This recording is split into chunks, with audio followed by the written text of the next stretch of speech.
हमारे साथ जुड़े रहने के लिए न्यू न्यूज के YouTube चैनल को सब्सक्राइब कीजिए, साथ ही बेल आइकन को दबाइए न्यू न्यूज की खबरें सबसे पहले देखने के लिए। मथुरा में सामने आए शिक्षक भर्ती घोटाले में बड़े स्तर पर कार्रवाइयां हुई और बड़े स्तर पर जो घोटाला सामने आया उसमें कार्रवाइयों का दौर अब तक जारी है। और इस घोटाले के खुलासा होने के बाद में जो तत्कालीन बीएसए थे संजीव कुमार सिंह, उनका स्थानांतरण हो गया।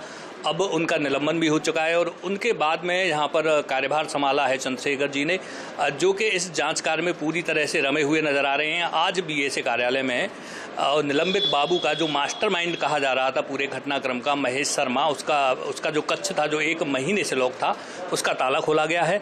सबसे पहले बीएसए साहब से उसी पर बात करते हैं। सर, जो आज ताला खोला गया है निलंबित बाबू महेश शर्मा का, तो क्या लगता है इस ताला काफ़ी दिनों से बनता, बड़ी भर्तियों से संबंधित महत्वपूर्ण साक्ष्य उसमें जमा थे, तो इससे जांच को क्या सहयोग मिलेगा? और विभागीय कार्य जो आपके रुके हुए थे उसमें बहुत सारे आवश्यक दस्तावेज थे, उनमें क्या प्रभावित हो, किस तरह से वो गति पकड़ पाएंगे? क्योंकि उस कक्ष में महत्वपूर्ण डॉक्यूमेंट्स थे वहाँ पे। अभी वो डॉक्यूमेंट्स के संबंध में एसटीएफ जांच कर रही है और विवेचक, हमारे जो पुलिस विवेचक हैं वो भी आए हुए हैं। तो उनको जरूरत वाली जो डॉक्यूमेंट्स चाहिए होंगे, अभिलेख चाहिए होंगे, वो ले जा रहे हैं।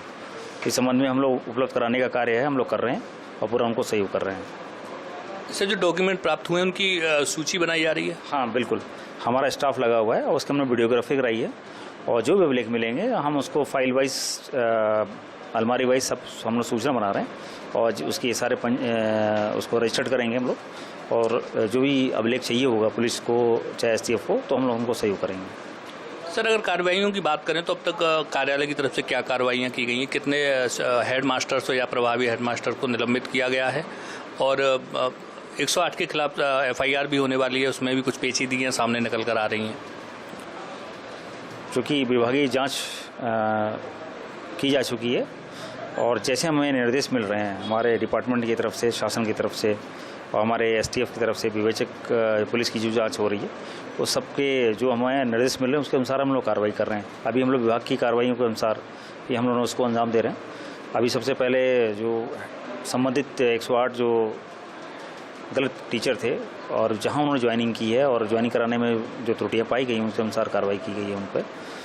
अब पहला स्टेप ये है और 108 के खिलाफ जो एफआईआर करने के निर्देश दिए गए हैं विभाग की तरफ से, वो हम लोग उसका पालन करेंगे। सर, कितने हेडमास्टर्स अब तक निलंबित किए जा चुके हैं?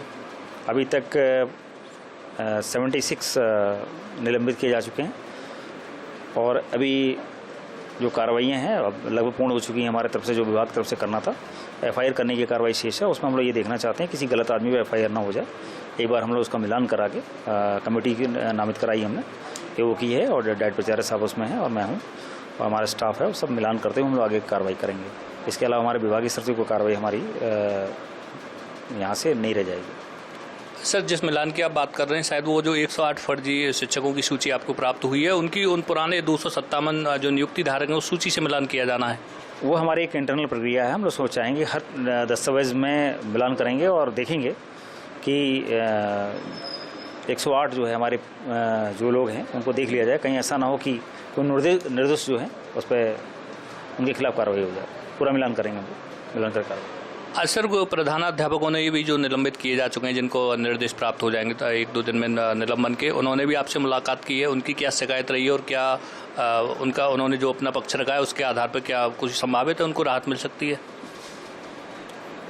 उनसे चूँकि निलंबन के बाद उनके जांच अधिकारी नामित हैं, हमने उनको ये आश्वस्त किया है कि अपने जांच अधिकारी को अपने साक्ष्य दें और अपना पक्ष रखें। अगर वो पक्ष में अगर लगता है कि उनके साथ गलत हुआ है तो उनके साथ न्याय मिलेगा उनके साथ।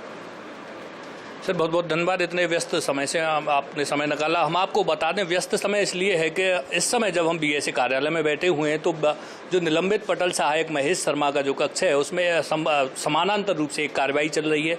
आज ताला खुला है, उसमें एसटीएफ के प्रभारी पुलिस और तत्कालीन बीएसए संजीव कुमार सिंह जो वहाँ पर दस्तावेज हैं उनका निरीक्षण कर रहे हैं, उनको चेक कर रहे हैं। एसटीएफ अपने लिहाज से चेक कर रही है। बीएसए कार्यालय की तरफ से भी वहाँ कर्मचारी लगे हुए हैं जो पूरे उन दस्तावेजों की सूची बनाने में लगे हुए हैं। इस सब के बीच हमने BSA साहब से अनुरोध किया कि थोड़ा सा समय हमें बताएं कि जांच की इस समय क्या स्थिति है। तो इसमें कुछ चीज़ें निकलकर ये सामने आई हैं। आज यहाँ पर जो निलंबित प्रधानाध्यापक हैं वो आए, उन्होंने अपनी शिकायतें सामने रखी। उन्होंने कुछ इस तरह के दस्तावेज दिखाए जिससे साबित होता है कि उन्हें मतलब कुछ हेड मास्टर्स को ये कहा गया खंड शिक्षा अधिकारियों की तरफ से कि वो अपने विद्यालय में गणित विज्ञान शिक्षक भर्ती के जो फर्जी अभ्यर्थी हैं उनको ज्वाइनिंग करा दें। उस आधार पर हेड मास्टरों का कहना है कि उन्होंने ज्वाइनिंग कराई। उसने कहा कि उन्हें फ़ोन आए, उनकी कॉल रिकॉर्डिंग्स उनके पास हैं। बहुत सारी चीज़ें हुई। उन्होंने BSA साहब से मुलाकात की। BSA साहब ने उनको आवश्यक दिशा निर्देश दिए हैं कि उनकी शिकायत सुन ली गई है और जो जांच के बाद सामने निकल के चीज़ आएंगी उस आधार पर कार्रवाई की जाएगी। और यहाँ एक महत्वपूर्ण बात ये भी है कि जो 108 फर्जी अभ्यर्थी निकल के सामने आए, फर्जी शिक्षक निकल के सामने आए गणित विज्ञान शिक्षक भर्ती में, उनमें एक नाम इस तरह का हमारे सामने भी आया था, नूतन यादव का, जो 257 की उस लिस्ट में भी शामिल था जिनको नियुक्ति पत्र दिए गए थे और इस लिस्ट में भी फर्जी वाली में शामिल कर दिया गया था।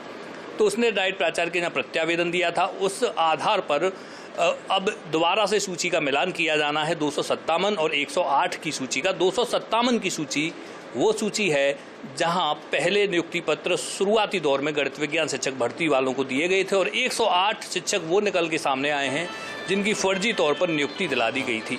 तो उस सूची के मिलान के बाद ये स्पष्ट हो पाएगा कि उस 108 में से कितने ऐसे शिक्षक हैं जो फर्जी तौर पर फंस रहे हैं। इन सारी प्रक्रिया में थोड़ा सा समय लगेगा और उस समय के बाद क्या होता है, क्या चीज़ें निकल के आती हैं, भर्ती घोटाला आगे किस रूप में आगे बढ़ता है, क्या क्या कार्रवाइयाँ और होती हैं और क्या खुलासे होते हैं, ये सब देखने के लिए बने रहिए न्यू न्यूज़ के साथ। कैमरा पर्सन ब्रजवासी के साथ वेद प्रकाश गौतम।